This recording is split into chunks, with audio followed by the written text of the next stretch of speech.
Hello भाई लोग, तो आ गए हैं हम हमारी कहानी को पूरा करने।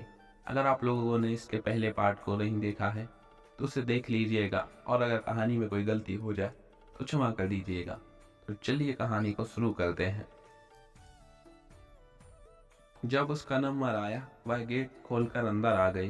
वह नज़र नीचे झुकाए आ रही थी और मैं भी सिर झुकाए हुए कुछ लिख रहा था, इसलिए हम एक दूसरे को नहीं देख सके। वह आकर स्टूल पर बैठ गई तो मैंने यूं ही उसकी तरफ एक नज़र देखा और अपनी टेबल पर देखते हुए उससे पूछा, बताइए आपको क्या प्रॉब्लम है। वह अपना सिर झुकाए बैठी थी, इसलिए अभी भी हमने उसे पहचाना नहीं था।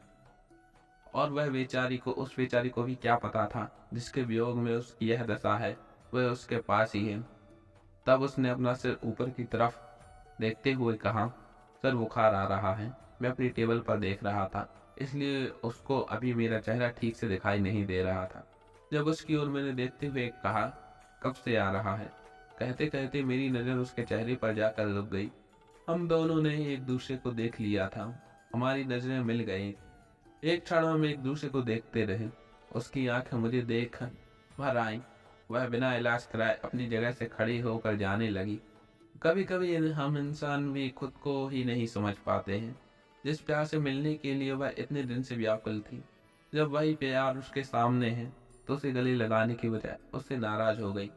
तब मैंने अपनी कुर्सी से खड़े हो उसके पास जाकर कहा, क्या बात है, अब बिना इलाज कराए जा रही हैं। तब उसने कहा, हमें आपसे इलाज नहीं कराना है। मैंने कहा, मगर क्यों, क्या कोई गलती हुई है। आप इतने बड़े डॉक्टर हैं, आपसे भला गलती कैसी हो सकती है।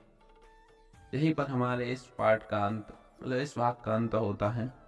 नेक्स्ट पार्ट के लिए कमेंट कीजिए, हमें पता तो चले आपको कहानी पसंद आ रही है कि नहीं।